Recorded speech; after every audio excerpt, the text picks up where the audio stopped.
Ahora vamos a seguir con nuestro estudio que quedó pendiente el domingo, hace 2 domingos, y estamos estudiando las cartas a las iglesias del Apocalipsis, y comenzamos a estudiar a la iglesia de Filadelfia, que está en Apocalipsis capítulo 3, versículos del 8 al 13. Y lo estuvimos estudiando. Comenzamos con el primer versículo. ¿Recuerdan? La iglesia de Filadelfia era una iglesia con cristianos imperfectos, con cristianos que tenían sus luchas, pero vamos a ver que esta era una iglesia fiel, una iglesia piadosa, una iglesia eficaz, una iglesia leal. Esta es una iglesia de gran bendición. Eso es lo que vamos a observar aquí. La semana pasada, la semana última, avanzamos solamente el versículo 7, que hablamos del autor. ¿Recuerdan? El verso 7 dice así: escribe al ángel de la iglesia en Filadelfia. Esto dice el santo, el verdadero, el que tiene la llave de David, el que abre y ninguno cierra, y cierra y ninguno abre. Sabemos que el autor es el Señor Jesucristo, y aquí se está presentando con 4 elementos distintivos de su propio carácter. Y así se muestra. ¿Cómo se muestra aquí el autor? Comienza diciendo, esto dice el santo. Se muestra como el santo. Así es como se presenta a esta iglesia. Es decir, él está diciendo, yo soy Dios, porque ese es un título solamente para Dios. Soy absolutamente sin pecado. Soy absolutamente sin mancha alguna. Soy separado, completamente diferente a ustedes. Estoy separado totalmente del pecado. Ese es el significado de santo, y así se presenta. Ahora, si el santo no tiene nada que recriminarles a esta iglesia de Filadelfia, como dice el apóstol Pedro, que debemos ser santos en toda nuestra manera de vivir, quiere decir que habla bien de la manera de vivir de los hermanos de Filadelfia, ¿no? Si él se presenta como el santo y no hay nada que recriminarles, es como si está dando aliento y diciéndoles, ustedes están viviendo correctamente la vida cristiana. En segundo lugar, se presenta como el verdadero. Sigue diciendo el verso 7, el verdadero. Bueno, Jesucristo no solamente es la verdad, Él es el autor y el revelador de esta misma verdad. Y cuando está mirando a los miembros de esta iglesia, y Él ha visto que esta iglesia ha puesto la verdad en lo más alto, ha elevado la Escritura, la verdad, a lo más alto, entonces verdaderamente está elogiándoles. Cuando Él se está presentando como la verdad, es como que está diciendo, aquí hay una iglesia comprometida con la verdad. Aquí está una iglesia consagrada a la verdad. Ha puesto la verdad por encima de todo. En tercer lugar se presenta en el verso 7 el que tiene la llave de David. Y es interesante porque David simboliza el oficio mesiánico. Y habíamos visto que las llaves son sinónimo de autoridad o de control. La llave puede abrir el tesoro de las bendiciones y derramar sobre el que Él quiere. Y esto entonces nos habla de soberanía. Él puede abrir la puerta de la salvación a quien Él quiere. Y esto está alentando a los hermanos entonces para el ministerio que ellos ya tienen o van a seguir teniendo, lo van a tener. Y finalmente, la cuarta característica con la que se presenta el Señor Jesucristo, que es el autor de esta carta a Filadelfia, dice, el que abre y ninguno cierra, y cierra y ninguno abre. Y habíamos dicho que posiblemente signifique la puerta abierta de la salvación, o bien la puerta abierta de la bendición o de la oportunidad espiritual para el servicio y el evangelismo. Solo Él tiene el poder, porque cuando Él abre a una iglesia esto, nadie la puede cerrar. Y si Él cierra, nadie puede abrir. Él es el Shaddai, Él es el Dios Todopoderoso. Así se presenta el Señor Jesucristo. Así que es un increíble aliento que da a la iglesia, presentándose como el Todopoderoso. Podemos desarrollar el ministerio que el Señor nos está pidiendo porque Él es todopoderoso. Él puede abrir la puerta y nadie la va a cerrar si acaso Él la abre. Y hasta ahí nos habíamos quedado, entonces ahora vamos a continuar estudiando sobre la ciudad de Filadelfia. Filadelfia estaba ubicada a unas 30 millas al suroeste de Sardis y fue fundada por el año 190 a.C. por un hombre llamado Attalus, que era rey de Pérgamo en ese tiempo, pero él vino y fundó esta ciudad. Y por tener un amor muy inusual por su hermano fue apodado Filadelfia, que significa amor de hermano. Y como él fundó esta ciudad, entonces se quedó esa ciudad con el nombre de Filadelfia. Esta tierra era en ese tiempo rica en agricultura, tenía elementos notables de tierra de ceniza volcánica porque estaba en una línea volcánica muy activa, así que tuvieron muchos problemas. Vivieron muchísimos temblores, algunos terremotos y con réplicas, así que ellos estaban acostumbrados a este tipo de cosas. Las personas que vivieron allí fueron devastadas en muchas ocasiones justamente por estos terremotos masivos que literalmente destruyeron la ciudad y fue reconstruida en varias ocasiones. Así que estaban acostumbrados a las réplicas. Esta ciudad fue puesta como un puesto de avanzada hacia el lejano oriente.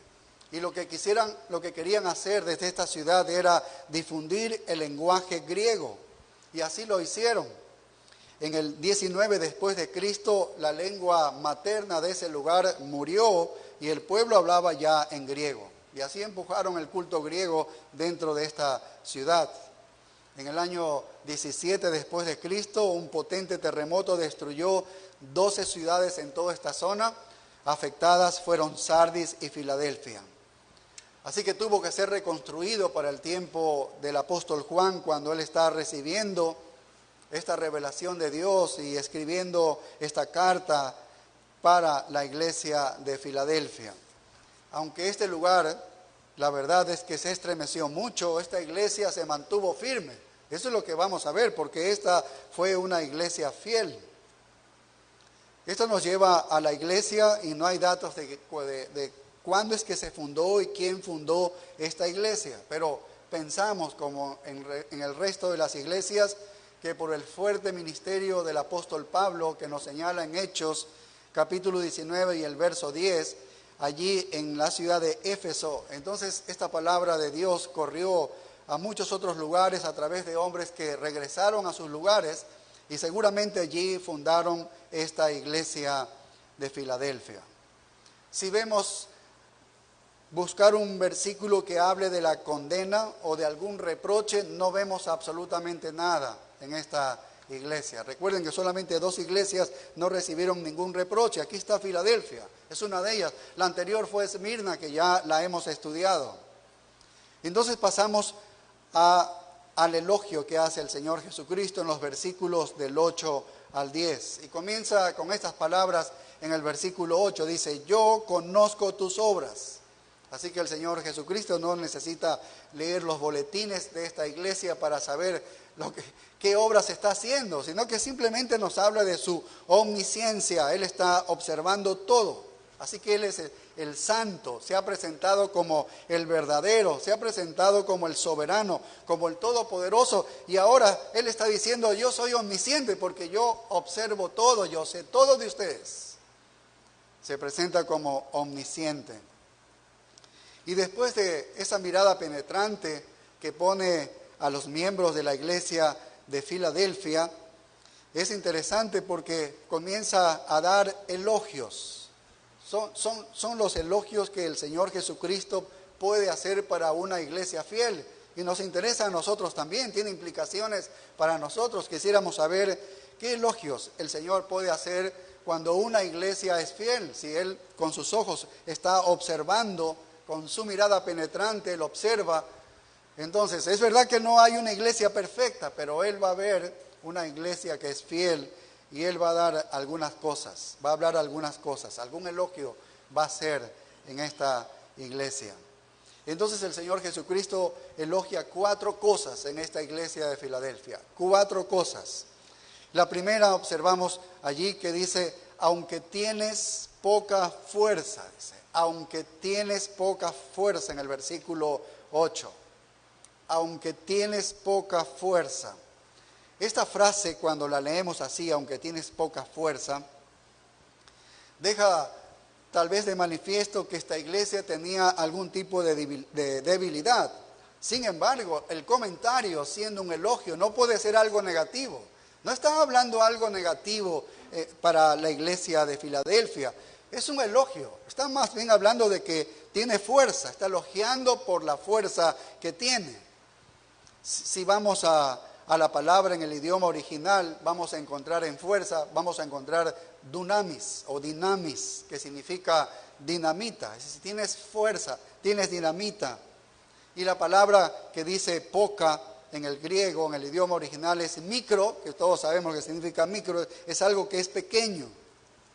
Así que siendo que esto es un elogio, es mejor entenderlo como que aunque no eres muy grande, tienes poder. Aunque no eres muy grande, tienes poder.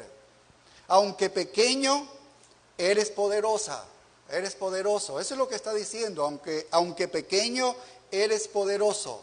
Así que Filadelfia era una iglesia pequeña. Podemos pensar que no tenía muchos miembros, pero había tenido influencia en el lugar, influencia en la ciudad. No está diciendo, oye, no tienes mucho poder. No está diciendo eso, está diciendo que tiene poder a pesar de su pequeñez. Tiene poder para su pequeñez. Vaya, es interesante, no es una iglesia grande, pero tiene poder espiritual. No es irrazonable pensar cuando el Señor Jesucristo utiliza la misma palabra de micro aquí, cuando en Lucas 12:32, hablando de sus discípulos, del grupo de sus discípulos, Él les dijo, no temáis manada pequeña, y utiliza la misma palabra, pequeños, que es poco. Así que este pequeño grupo tenía poder, tenía algo de poder, y el Señor aquí lo está haciendo relevante, lo está señalando. Así que podían haber sido pocos en número. Lo más probable es que fueron pocos en número, en verdad, el número de esta iglesia. Probablemente eran hermanos pobres, probablemente eran de clase baja, probablemente eran ciudadanos sin adornos. Pero qué interesante cuando pensamos en la Biblia que cuando algo es pequeño, cuando algo es insuficiente, entonces le viene más poder cuando hay algo así. Y podemos recordar al apóstol Pablo en la segunda carta de los Corintios 12:9, cuando él dice, y me ha dicho, dice, bástate mi gracia porque mi poder se perfecciona en la debilidad. Cuando se es débil, se perfecciona el poder de Dios. ¿Cuál es la debilidad de la cual habla el apóstol Pablo ahí? Bueno, él habla de muchas cosas, de afrentas, de necesidades, de angustias. Incluso él habla de la persecución. Y él llega a decir de estas debilidades en el verso 10, según a los Corintios 12:10, dice, por lo cual, por amor de Cristo, me gozo en las debilidades, en afrentas, en necesidades, en persecuciones, en angustias, porque cuando soy débil, entonces soy fuerte. Y mire el versículo 9 en la segunda parte, dice, por tanto, de buena gana me gloriaré más bien en mis debilidades para que repose sobre mí el poder de Cristo. Así que a veces en el recipiente más débil se puede verter la mayor potencia, el mayor poder, como el grano de semilla que es muy pequeñito, pero cuando crece se hace muy grande. Así que poder espiritual fluía en esta iglesia. Eso es lo que está señalando el Señor Jesucristo. Significa que se estaban transformando vidas allí adentro. La gente estaba siendo cambiada. Había un poderoso movimiento espiritual en medio de esta iglesia. Yo creo que todo pastor eso es lo que desearía en la iglesia que está dirigiendo y a la que Dios le ha puesto. Ver el poder transformador de Dios en medio de la iglesia. Y eso trae mucho gozo y alegría, no solo para los pastores, sino para todos los hermanos, ver cómo Dios obra en medio de la iglesia. No vemos eso cuando tenemos nuestros servicios de bautismos y los hermanos comienzan a hablar sobre cómo es que Cristo obró transformación en sus vidas. Eso trae mucha alegría, mucho gozo. Ese es el poder de Dios moviéndose en la iglesia, transformando vidas. Eso es poder.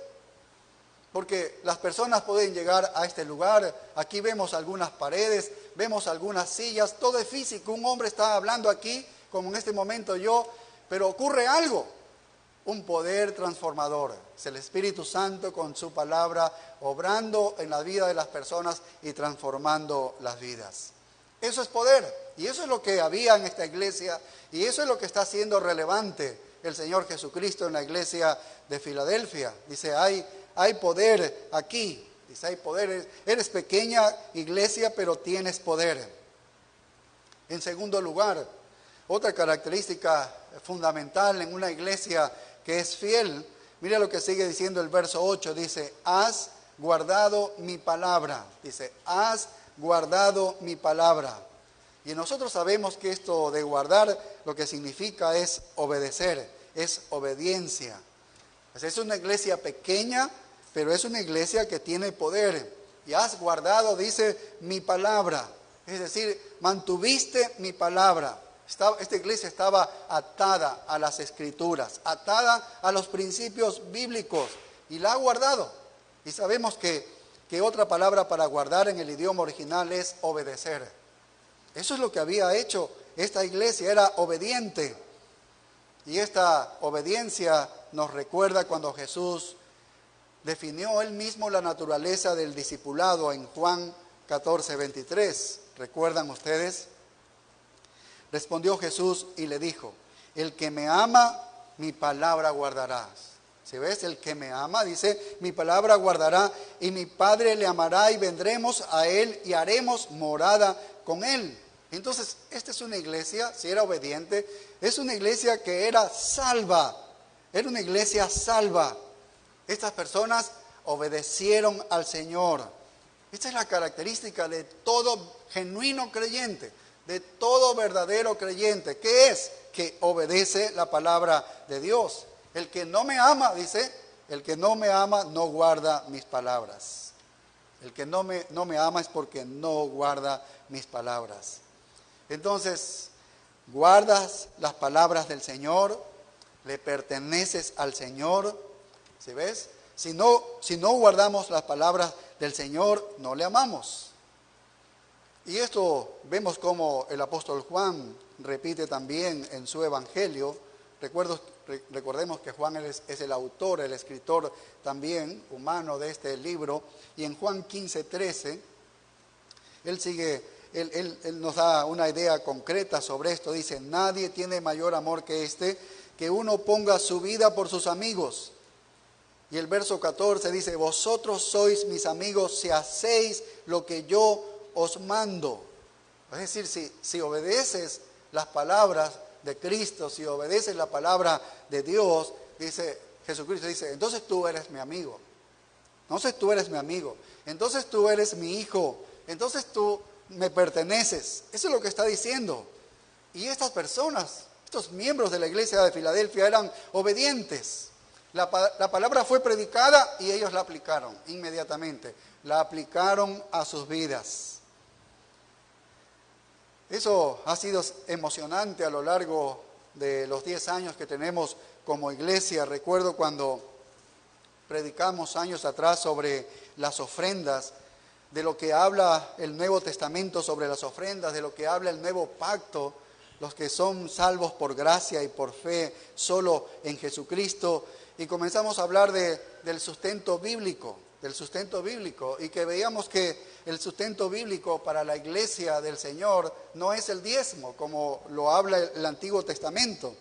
Estuvimos cerca de 4 semanas aquí estudiando lo que el Nuevo Testamento decía para los que pertenecemos al Nuevo Pacto, para los que hemos sido salvos por la fe en Jesucristo. Y veíamos que solo existe, que es la ofrenda voluntaria, ¿no? Una ofrenda voluntaria y que debe ser con agradecimiento a Dios y generosa. Eso fue lo que predicamos. Y a pesar de que hubo comentarios de que tal vez algunos decían, si decimos que ya no diezmen y solo ofrenden allí voluntariamente, esta iglesia va a cerrar. ¿Cómo se va a sostener? durante los meses. Se va a cerrar. No hagamos eso, decían. Pero ¿qué hicimos? Obedecimos al Señor después de que la palabra nos habló y nos confrontó y dijo que así es como debe funcionar su iglesia. Y luego vimos después de las 4 semanas, los hermanos que cuentan el dinero constataron de que la iglesia recaudó más dinero de lo que recaudaban en los meses pasados. ¿Ves? Y cuando funcionaba con el diezmo. Eso es hermoso ver cuando una iglesia obedece lo que Dios dice y lo pone en práctica. A cuando lo escucha, se lo predica y se lo pone en práctica. Eso es una gran bendición. Recuerdo también cuando estudiamos por algunas semanas de que la mujer, según el Nuevo Testamento y en la iglesia, no ocupa los cargos de liderazgo, y mucho menos que una mujer pueda ser pastora. Así que hubo una hermana, tal vez representando a algunas pocas, resistió muchísimo sobre esto y nos calificó de que nosotros estábamos deteniendo la obra del Espíritu Santo en la iglesia porque le estábamos quitando a la mujer supuestamente el ministerio de ellas. Y nosotros en nuestra directiva, aunque les parezca mentira, comenzamos nosotros no bien. En nuestro directorio, había un directorio que dirigía la iglesia, teníamos 2 hermanas muy amadas y muy queridas en verdad, pero cuando ellas escucharon lo que la palabra de Dios decía de ellas, entonces ellas declinaron y dijeron: nosotros no vamos a estar en el directorio, nosotros nos sujetamos a lo que la palabra de Dios dice. Y fue una bendición para la iglesia. Cada vez que la iglesia ha obedecido de esta manera, ha sido una gran bendición. Eso dio luego oportunidad a que ahora la iglesia sea dirigida solo por pastores, como dice la iglesia, como dice el Señor en el Nuevo Testamento. Entonces eso es predicar la palabra y obedecerla, aplicarla de manera inmediata, ¿no? Eso es lo que el Señor aquí está diciéndoles: ustedes han sido una iglesia obediente, han obedecido mi palabra, han estado atados a mi palabra, a pesar de que ha sido por años que ustedes hayan escuchado una cosa diferente, pero cuando han escuchado la verdad han cambiado porque esta es la verdad. Y la iglesia de Filadelfia entonces tenía poder y obediencia. ¿Qué más? Nos dice el versículo 8, una tercera cosa que reconoce el Señor Jesucristo en una iglesia que es fiel. Dice: y no has negado mi nombre. Y no has negado mi nombre. Si dice esto, que no has negado mi nombre, es muy posible que ha tenido algún tipo de presión de parte de la ciudad, algún tipo de persecución que nosotros no lo sabemos, pero algo ha habido allí por lo cual el Señor les está diciendo: no has negado mi nombre. Puede haber sido porque en el siguiente versículo habla de que allí había una sinagoga de los judíos y le dice que es una sinagoga de Satanás. Ya estudiamos Esmirna y vimos cómo la sinagoga de los judíos, que era sinagoga de Satanás, siempre estaba hablando mal de los cristianos a los romanos para echarles abajo el cristianismo. Siempre ha hecho así, al menos en esos tiempos, ha actuado de esa manera. Puede ser que esos judíos de allí estuviesen haciendo la vida imposible a los hermanos de Filadelfia. Pero el Señor dice ahí: oye, ustedes no han negado mi nombre. Y la palabra nombre significa más que el nombre de la persona, significa la persona con todo lo que es. Es el Señor Jesucristo con todo lo que Él es y con todos los mandatos que Él da. Eso significa: no han negado mi nombre.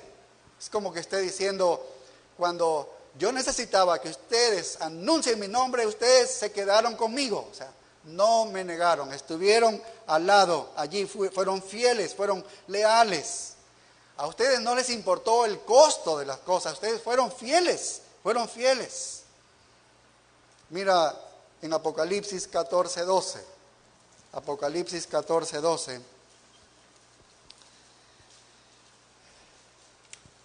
Dice: aquí está la paciencia de los santos, dice, los que guardan los mandamientos de Dios y la fe de Jesús. Es decir, que estos están, de alguna manera, resisten, pero siguen adelante.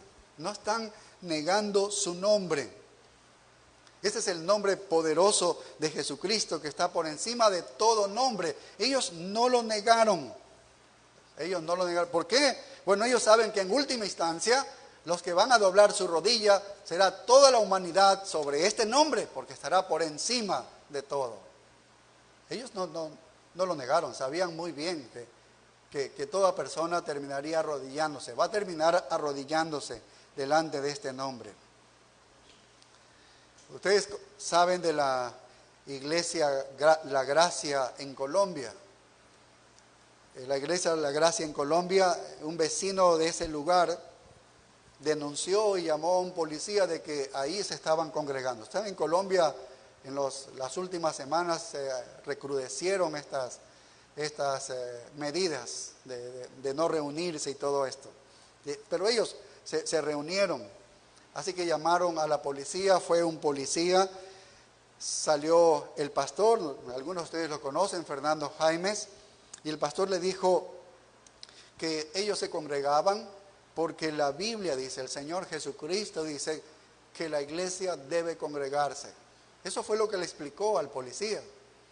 Y el policía, de una manera que no entendemos, finalmente les dijo, reúnanse, no dediquen tanto tiempo y tengan cuidado. Y ellos no estaban con mascarillas ni nada de eso, ¿sí? Fue una buena respuesta, tal vez, de la policía, pero lo que yo quiero notar es que ellos fueron fieles. Ellos no negaron el nombre del Señor Jesucristo. ¿Ves? Ahora, un graduado también del Master Seminary, que dirige una iglesia en el Canadá, en esta misma semana él fue apresado. ¿Por qué? Por congregarse y sin las mascarillas y todas las cosas que están pidiendo. Fue apresado. Ya sabemos que ya fue libertado, pero este pastor con esa iglesia también es fiel. No negó el nombre de Jesucristo. ¿Ves lo que es no negar el nombre de Cristo? No negaron al Señor. No importa lo que le hagas a ellos, no importa lo que tú le vayas a hacer, ellos no van a negar el nombre de Jesucristo. No lo van a hacer, no lo van a hacer. No se van a retractar de su fe. Y esa es la manera como fue el comportamiento de esta iglesia de Filadelfia. Fue una iglesia fiel, una iglesia leal. Así que esta iglesia tenía poder, tenía obediencia y tenía lealtad.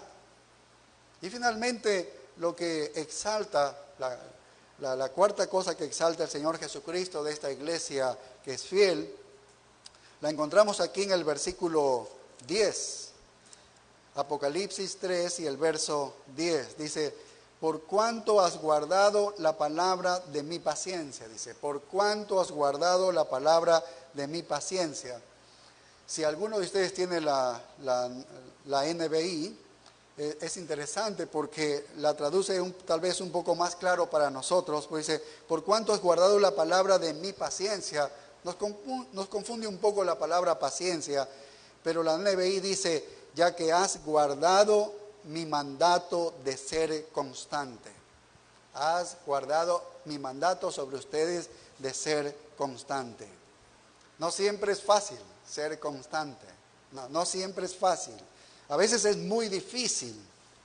Muchas cosas entran y salen de la vida de una iglesia. Algunas personas soportan pacientemente, fielmente, están perseverando a través de todo, y otras no pueden, otras no resisten, si ves, perseverar de esa manera. Pero vemos que esta iglesia, a manera general, como conjunto, dice que fue fiel, se mantuvo fiel. Este es el tipo de resistencia que el Señor mismo mostró, porque dice, han guardado la palabra de mi paciencia, dice, han guardado la palabra de mi paciencia, en el sentido de que lo habían hecho de la manera que Él mismo lo había hecho, porque Jesús puso ejemplo de eso. Si alguna vez hubo alguien que perseveró, ¿quién es? El Señor Jesucristo. Él perseveró a pesar de todo, soportó fielmente todo un mundo que estaba en contra de Él, pacientemente, y lo llegaron incluso a asesinar, a matar. Y sin embargo, Él soportó pacientemente. Esa es la paciencia de Cristo, es la resistencia de Cristo. Es sin duda para nosotros el modelo que tenemos. Cuando cuando se nos llama a resistir, a ser pacientes, allí está el modelo del Señor Jesucristo. Mira la segunda carta a los Tesalonicenses, capítulo 3 y el versículo 5. Segunda carta a los Tesalonicenses 3:5.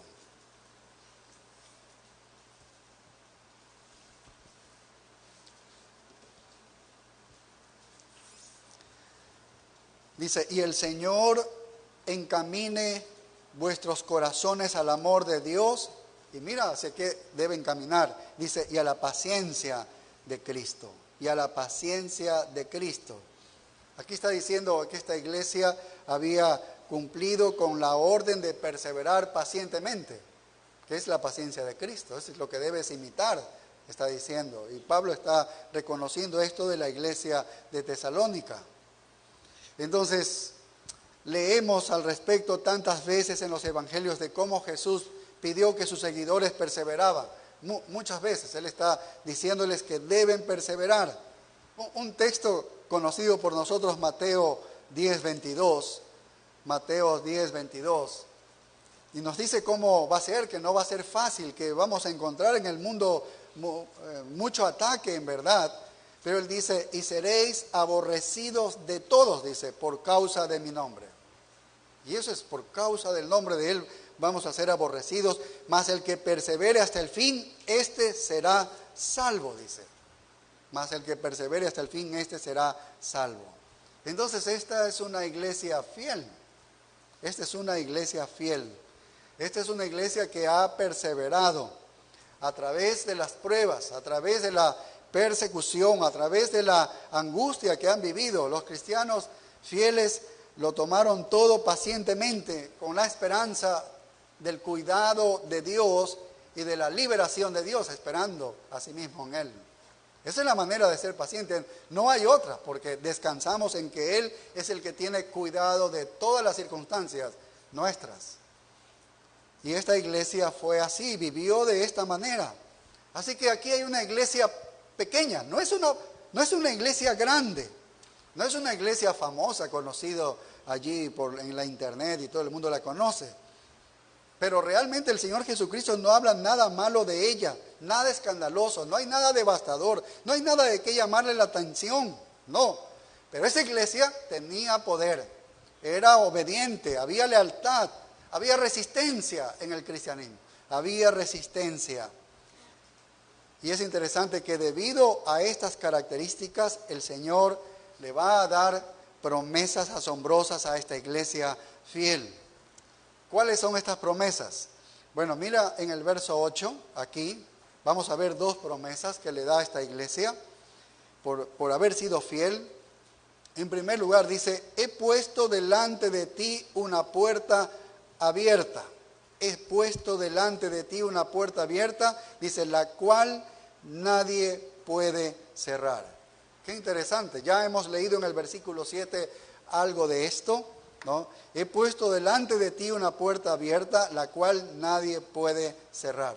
Aquí está diciéndole directamente, esa promesa se las entrego a ustedes, hermanos de Filadelfia, iglesia de Filadelfia. Yo les estoy poniendo una puerta delante de ustedes, pero esta puerta es abierta y nadie la va a poder cerrar, jamás, nadie la puede cerrar. Ya vimos que Él es soberano y Él es todopoderoso, pero Él está abriendo la puerta aquí.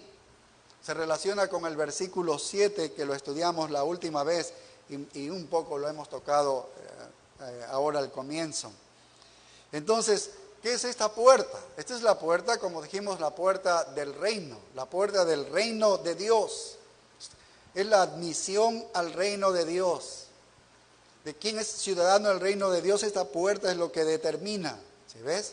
Entonces el Señor está diciendo, he visto el poder de ustedes, he visto la obediencia, he visto la lealtad y la resistencia que ustedes tienen. Entonces yo les estoy prometiendo, yo les digo que el reino está abierto para ustedes. El reino está abierto para ustedes. Y ¿sabes qué? Nadie lo va a poder cerrar, porque yo les estoy abriendo para ustedes. Así que les estoy dando la bienvenida al reino.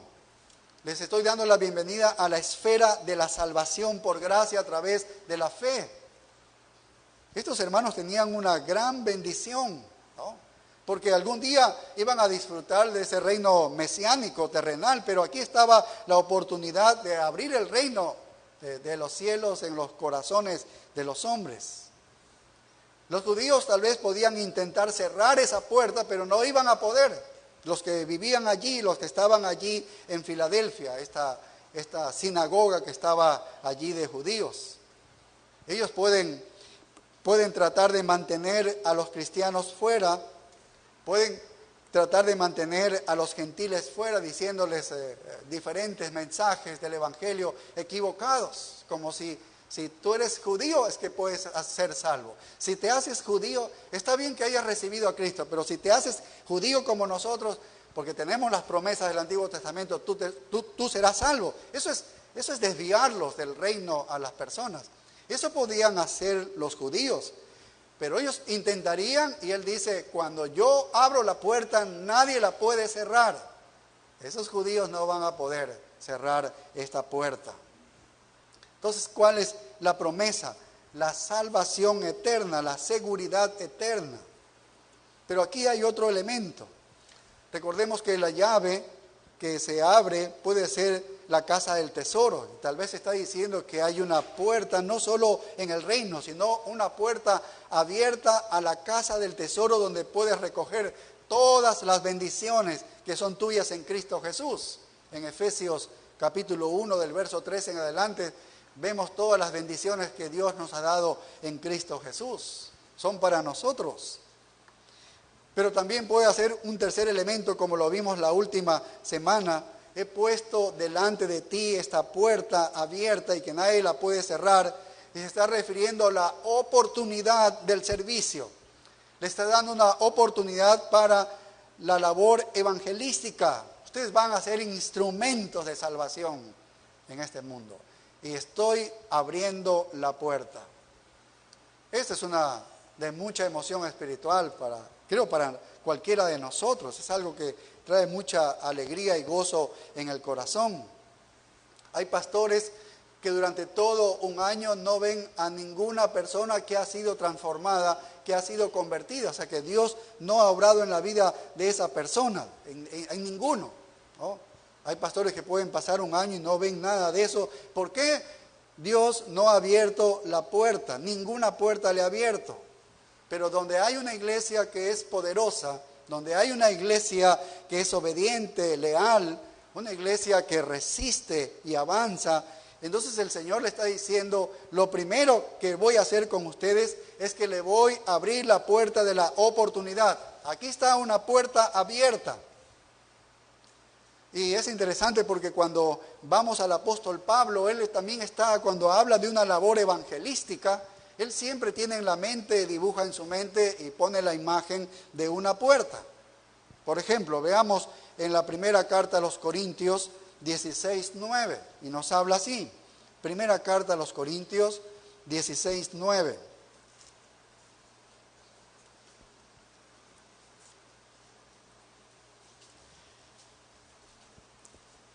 Dice así, porque se me ha abierto puerta grande y eficaz, y muchos son los adversarios. ¿De qué puerta está hablando? Está hablando de la puerta del servicio, el apóstol Pablo. En esta carta, cuando está escribiendo, se le había abierto una puerta grande y eficaz. Aunque reconocía que había muchos adversarios, pero la puerta estaba abierta.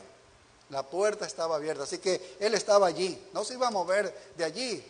El Señor había abierto esa puerta para el servicio. Si avanzamos un poco más a la segunda carta a los Corintios, capítulo 2 y el versículo 12, segunda carta a los Corintios 2 y el verso 12, es interesante también lo que señala aquí cuando Pablo llegó a Troas, a este punto, dice, cuando llegué a Troas para predicar el Evangelio de Cristo, dice, aunque se me abrió puerta en el Señor. Y esta es una puerta para el servicio, una puerta para el ministerio, una puerta para la evangelización. Nuevamente él habla de esta imagen de una puerta cuando está hablando de un servicio, de una evangelización. Y mira, avanza un poco más a la carta a los Colosenses, capítulo 4 y el verso 2. Colosenses capítulo 4 y el verso 2. Dice así, dice, perseverad en la oración, dice, velando en ella con acción de gracias, orando también al mismo tiempo por nosotros, para que el Señor nos abra puerta para la palabra. Vaya, el apóstol Pablo pidiendo que oren los hermanos para que la puerta se abra. ¿Y para qué es esto? Para que la palabra pueda correr, para que gente pueda ser convertida, para que hermanos puedan crecer en los caminos del Señor. Entonces es una bendición muy grande. Y aquí está hablando a los hermanos de Colosas de que hagan esto. Así que esta llave abre en realidad muchas cosas. Abre al reino, abre la casa del tesoro y abre la oportunidad para el ministerio. Y el Señor está diciendo a esta iglesia, tú eres una iglesia que he visto que eres poderosa, que eres obediente, que eres leal. Veo que estás perseverando, resistes. Yo voy a abrir esta puerta de la oportunidad y les voy a usar a ustedes como instrumento de salvación. Qué hermosísimo sería eso, ¿no? Que el Señor diga a nuestra iglesia, a ustedes los voy a usar a ustedes como instrumento de salvación y les abro la puerta para eso. Les voy a usar como ministros míos para que ustedes obren. Y está hablando a nivel de iglesia. Y esa pequeña ciudad, en esa ruta comercial donde si usted entregaba una carta, esa era la ruta correcta para recorrer todos los lugares, estaba en un lugar vital donde se podía difundir el evangelio. Ya habían difundido antes el idioma griego y la cultura griega, pues ahora podían hacer la difusión del evangelio al abrir esta puerta el Señor. Entonces esta es la primera promesa que les entrega a ellos, a esta iglesia de Filadelfia. Pero regresando a nuestro texto en Apocalipsis 3, versículo 9, vemos que hay una segunda promesa que le entrega a esta iglesia fiel. Y esto está relacionada con respecto a la oportunidad para el evangelismo de manera específica. Mira el versículo 9, dice, he aquí, y 3 veces lo usa en esta carta a Filadelfia, en 3 ocasiones. Dice, he aquí, dice, yo entrego de la sinagoga de Satanás a los que se dicen ser judíos y no lo son, sino que mienten, dice. Y otra vez utiliza aquí, he aquí, dice, yo haré que vengan y se postren a tus pies y reconozcan que yo te he amado. Qué interesante. Mira, leamos de nuevo esta idea, porque es una promesa que les da a los hermanos de Filadelfia. Dice, he aquí, dice, yo entrego de la sinagoga de Satanás a los que se dicen ser judíos y no lo son, sino que mienten. He aquí yo haré que vengan y se postren a tus pies y reconozcan que yo te he amado. ¿Quién les está diciendo? Que esos judíos que les están atacando a ustedes, que son sinagoga de Satanás, dice que los va a traer y los va a convertir y van a entrar en la iglesia de ustedes. Es decir, que ustedes les van a predicar el evangelio. ¡Qué tremendo! Es eso lo que les está diciendo, una promesa específica para esta iglesia. Sabemos que había una sinagoga local allí, ¿no? de los judíos. Seguramente ellos se llamaban, somos la sinagoga de Dios. Así era como se llamaban todas las sinagogas. Es en el nombre de Dios que se abría una sinagoga con 10 varones. Pero Jesús aquí les dice, Él es el que les dice, ustedes no son sinagoga de Dios, ustedes son sinagoga de Satanás. Son las palabras de Jesús. Él es el que les está diciendo eso. Ustedes no adoran allí a Dios, ustedes adoran allí a Satanás. Esa es la realidad de ustedes. Eso está diciendo de esta sinagoga. Lo mismo había sucedido con esa sinagoga judía en Esmirna. ¿Recuerdan? En Apocalipsis 2:9. Los judíos pueden perseguir a la iglesia sin piedad. Y lo han hecho a lo largo de todos los años de la historia de la iglesia. Los judíos han perseguido a los creyentes. Ustedes recuerdan cómo Pablo, siendo judío, persiguió a los creyentes. Y esa historia se ha repetido aquí, ya lo están haciendo también a la iglesia de Filadelfia. Lo hicieron con Esmirna, lo están haciendo aquí con la iglesia de Filadelfia. Pero el Señor les está diciendo a esa gente de esa sinagoga, a esos que se dicen que son judíos, y yo te digo que ellos no son judíos, ellos dicen que son verdaderos judíos, y dicen que son hijos de Abraham, están diciendo que son hijos verdaderos, son mentiras, son mentirosos. Genéticamente pueden ser judíos, pueden haber nacido en una tribu de los judíos, pueden tener sangre judía, pero espiritualmente no son judíos. Eso es lo que está diciendo Jesús. Esos no son verdaderos judíos. El judío verdadero, lo digo con el apóstol Pablo, es el que lo es en el interior, es el que se ha circuncidado el corazón, se ha circuncidado el corazón. Ese es el judío verdadero. Y por eso el Señor los trata como falsos, porque estaban atacándolos a ellos, a esta iglesia pequeña cristiana. Así que esta iglesia estaba siendo golpeada duramente por esta sinagoga de este grupo de judíos que odiaban a Cristo y seguramente el evangelio que ellos predicaban. Ellos decían, aquí está el nombre de Jesús, Él es el Salvador, y seguramente ellos estaban enojados al escuchar eso, que Él daba salvación. Para ellos era el Dios y el Antiguo Testamento y sus ritos y todas esas cosas, que ya estaban abolidas cuando ha venido el Mesías, que era la promesa que los antiguos judíos habían recibido. Pero así estaban, qué tremendo. Entonces, ahora dice, he aquí yo entrego de la sinagoga de Satanás a los que se dicen ser judíos y no lo son, sino que mienten. Y aquí sigue diciendo, yo haré que vengan y se postren a tus pies y reconozcan que yo te he amado. Dice que van a venir y se van a postrar a sus pies. Y si nosotros revisamos en la cultura de aquellos tiempos, inclinarse a los pies de alguien, sinónimo de qué era, sinónimo de qué significaba esta postura. Era de un enemigo que estaba siendo humilde y que había sido derrotado. Eso significaba, ellos van a venir a tus pies, se van a poner a tus pies. Y eso les está diciendo Jesús, de estos judíos, ellos van a venir, se van a poner a tus pies, porque son tus enemigos, te están atacando. Pero mira, yo los voy a traer y ellos van a estar a tus pies, van a estar a tus pies. Estos enemigos se van a inclinar a ustedes. Qué imágenes tan vívidas que presenta el Señor Jesucristo a estos hermanos de Filadelfia. Ahora, los judíos tienen una perspectiva muy parecida, pero al contrario, ¿no? Quisiera a dos textos quisiera que me acompañaran. Isaías 49:23. Isaías 49:23. Dice así. Dice, así dijo Jehová el Señor. Dice, Isaías 49:23 dice, así dijo Jehová el Señor, he aquí yo tenderé mi mano a las naciones, y a los pueblos levantaré mi bandera, y traerán en brazos a tus hijos, y tus hijas serán traídas en hombros, reyes serán tus sayos, y sus reinas tus nodrizas, con el rostro inclinado a tierra te adorarán, y lamerán el polvo de tus pies, y conocerás que yo soy Jehová, que no se avergonzarán los que esperan en mí.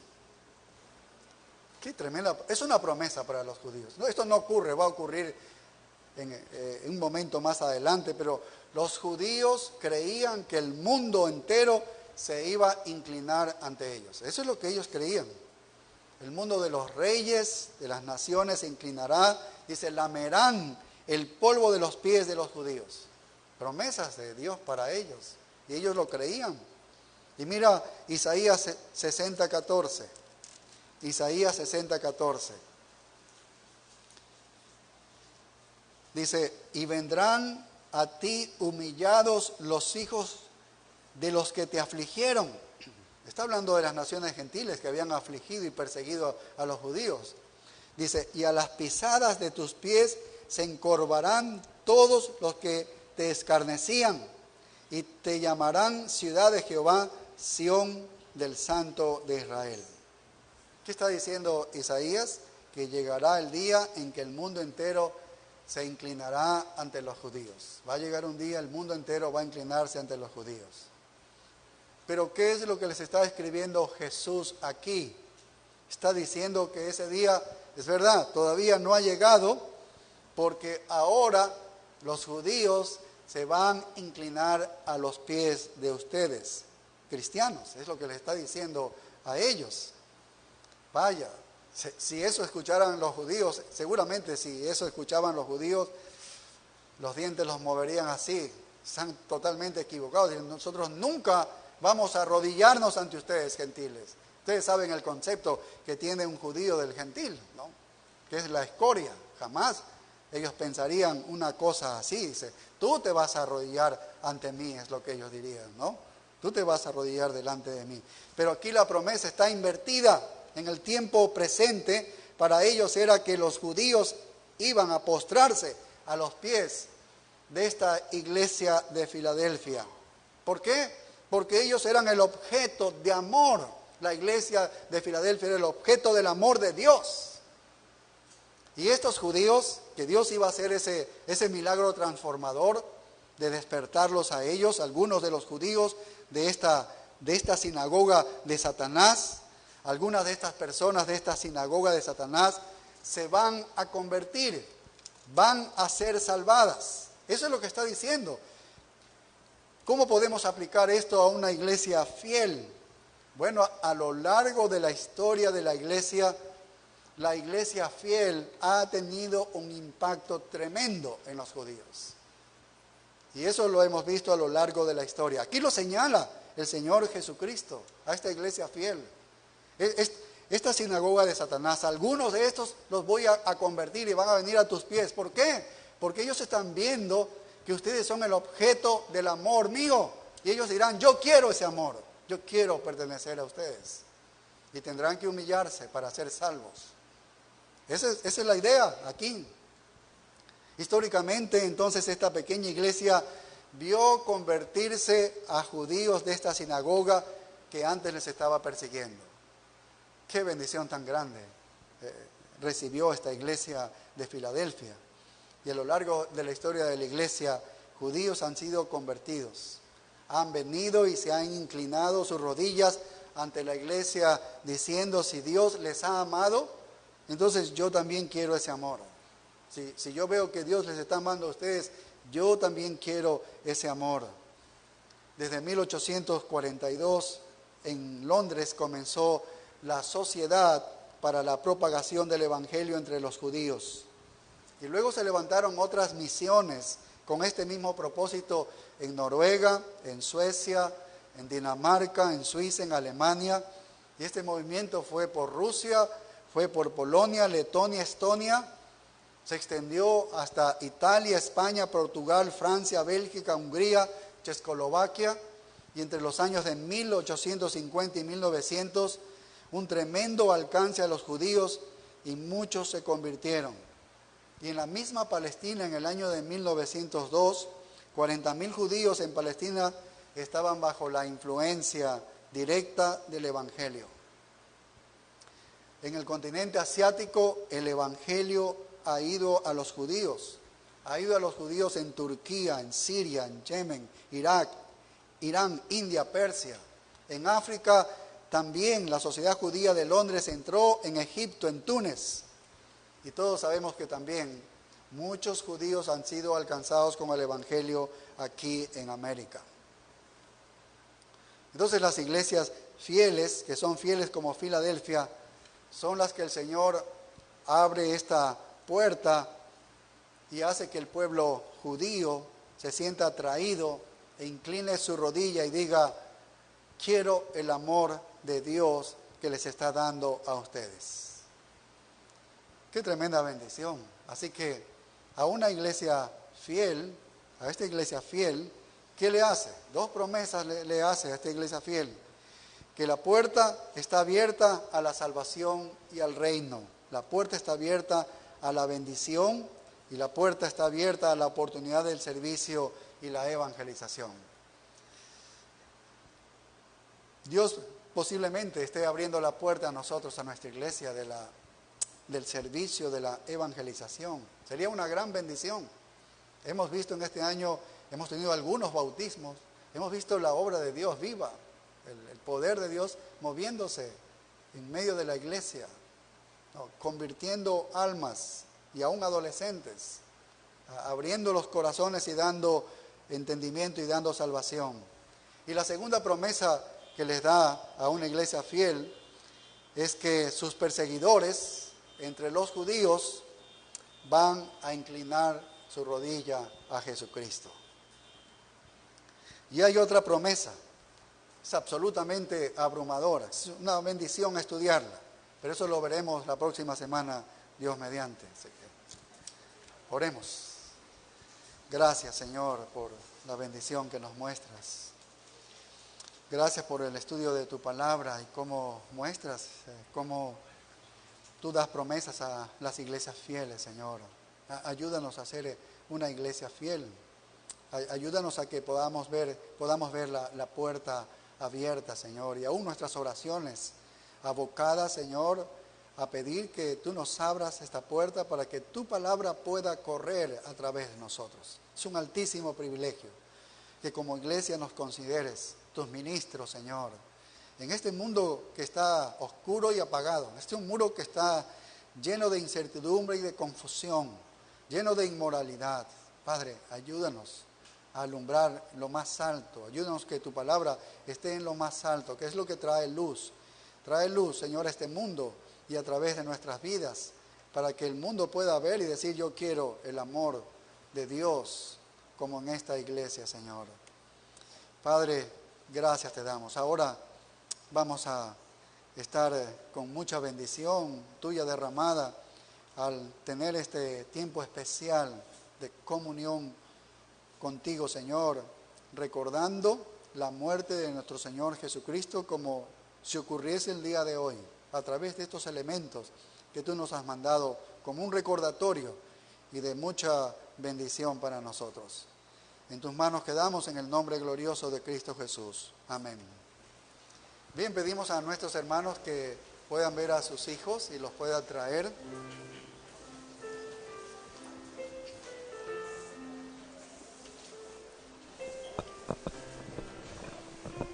Nosotros vamos a alabar a Dios con el himno Todo lo pagó.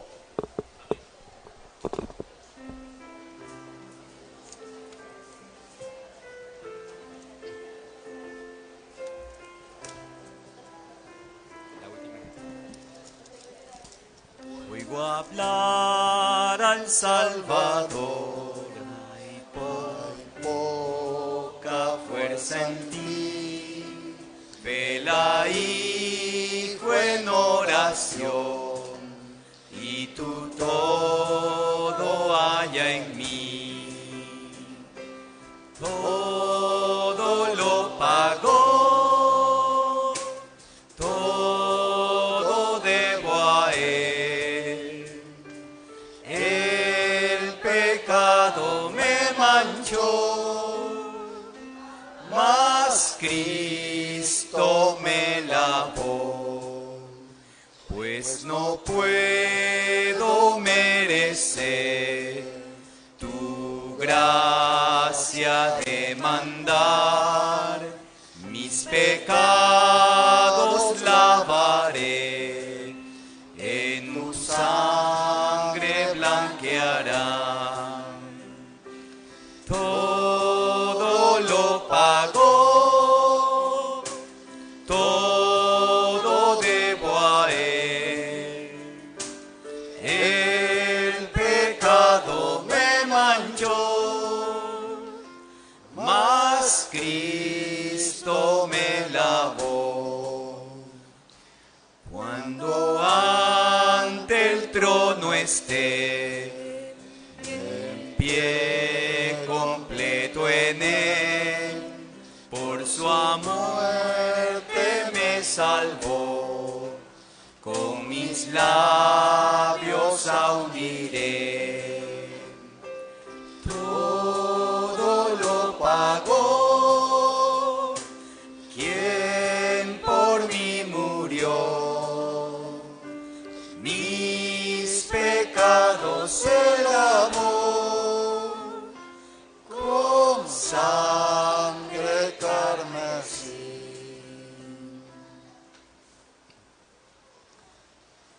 Bien, vamos a leer nuestras Biblias en la primera carta a los Corintios, capítulo 11, desde el verso 23. Dice así la Escritura: porque yo recibí del Señor lo que también os he enseñado, que el Señor Jesús, la noche que fue entregado, tomó pan, y habiendo dado gracias, lo partió y dijo: tomad, comed, esto es mi cuerpo que por vosotros es partido, haced esto en memoria de mí.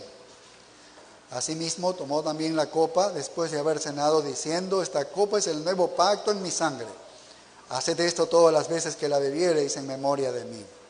Así pues, todas las veces que comiereis este pan y bebiereis esta copa, la muerte del Señor anunciáis hasta que Él venga. De manera que cualquiera que comiere este pan o bebiere esta copa del Señor indignamente será culpado del cuerpo y de la sangre del Señor. Por tanto, pruébese cada uno a sí mismo, y coma así del pan y beba de la copa, porque el que come y bebe indignamente, sin discernir el cuerpo del Señor, juicio come y bebe para sí, por lo cual hay muchos enfermos y debilitados entre vosotros, y muchos duermen. Si pues nos examinásemos a nosotros mismos, no seríamos juzgados, mas siendo juzgados, somos castigados por el Señor, para que no seamos condenados con el mundo. Padre, gracias por este tiempo especial que nos haces estar delante de tu presencia, celebrando esta santa cena como un mandato tuyo, Señor, en el cual nos regocijamos y nos gozamos.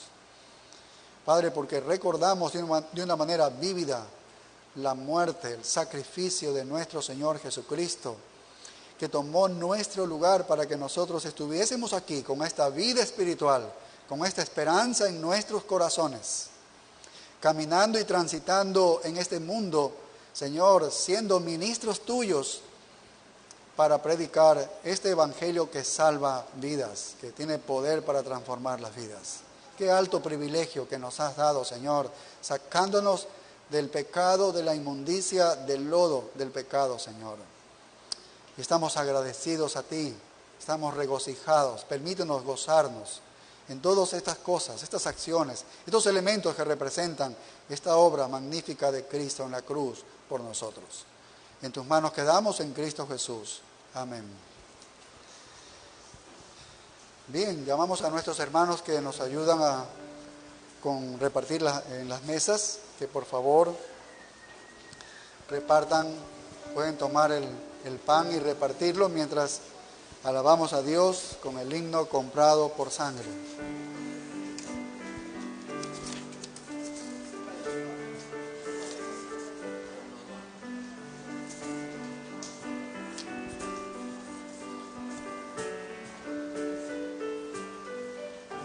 Comprado con sangre por Cristo, con gozo al cielo yo voy, librado por gracia infinita, ya sé que su hijo yo soy, lo sé, comprado por sangre yo soy, lo sé, con Cristo al cielo yo voy, soy libre de pena y culpa, su gozo Él me hace sentir, Él llena de gracia mi alma, con Él es tan dulce vivir, lo sé, comprado por sangre yo soy, lo sé, con Cristo al cielo yo voy. En Cristo yo siempre medito y nunca le puedo olvidar. Callar sus favores no quiero, voy siempre a Jesús a alabar. Lo sé, comprado con sangre yo soy. Lo sé, con Cristo al cielo yo voy. Seguro sé que la belleza del gran Rey yo voy a mirar. Ahora me guarda y me guía siempre me quiere ayudar. Lo sé, lo sé, comprado con sangre yo soy. Lo sé, con Cristo al cielo yo voy. Yo sé que me espera corona, la cual a los fieles dará. Jesús Salvador en el cielo, mi alma con él estará. Lo sé, comprado con sangre yo soy. Lo sé, con Cristo al cielo yo voy. Gracias, Señor, por este elemento del pan que simboliza el cuerpo de nuestro Señor Jesucristo, que hace posible que nosotros pecadores estemos reconciliados contigo, Señor, en los méritos de Cristo Jesús. Gracias, Padre. En Cristo Jesús te damos gracias. Amén. Porque yo recibí del Señor lo que también os he enseñado, que el Señor Jesús, la noche que fue entregado, tomó pan, y habiendo dado gracias, lo partió y dijo: tomad, comed. Esto es mi cuerpo que por vosotros es partido. Haced esto en memoria de mí. Comamos el pan.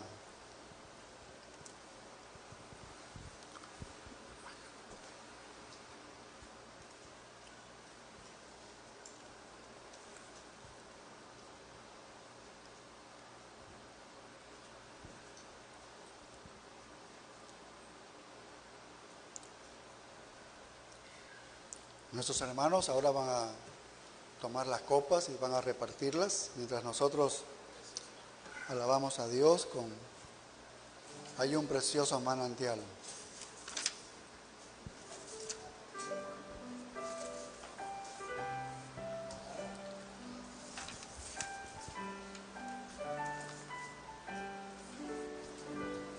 Hay un precioso manantial de sangre que purifica,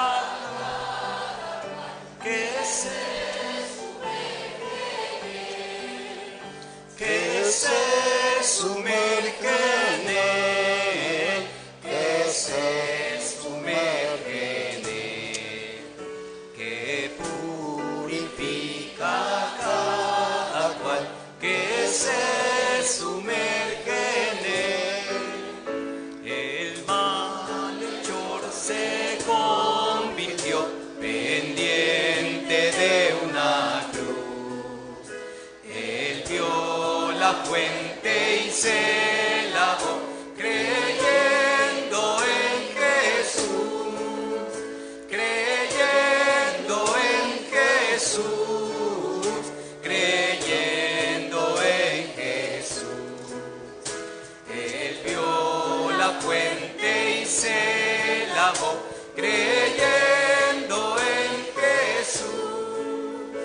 Y yo también, mi pobre ser, allí logré lavar la gloria de su gran poder. Me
Padre, gracias por este elemento del vino que simboliza la sangre derramada por Jesucristo por nosotros en la cruz del Calvario, para traernos perdón y reconciliación contigo, Señor.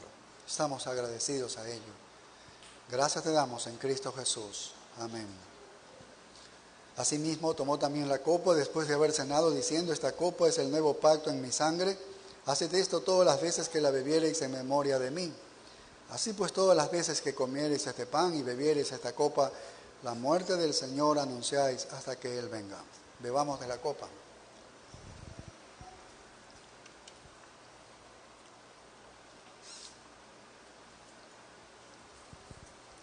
Mientras nuestros hermanos recogen las copas, nosotros vamos a entonar el himno En Jesucristo, fuente de paz.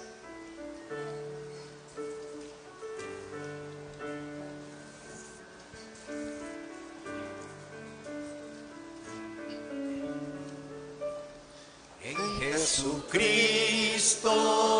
fuente de paz, en horas negras de tempestad, hallan las almas dulce solar, grato consuelo, felicidad. Gloria cantemos al Redentor, que por nosotros quiso morir, y que la gracia del Salvador siempre dirija nuestro vivir. En nuestras luchas, en el dolor, en tristes horas de tentación, calma le infunde santo vigor, nuevos alientos al corazón. Gloria cantemos al Redentor, que por nosotros quiso morir, y que la gracia del Salvador siempre dirija nuestro vivir. Cuando en la lucha falta la fe y el alma vence desfallecer, Cristo nos dice: siempre os daré gracia divina, santo poder. Gloria cantemos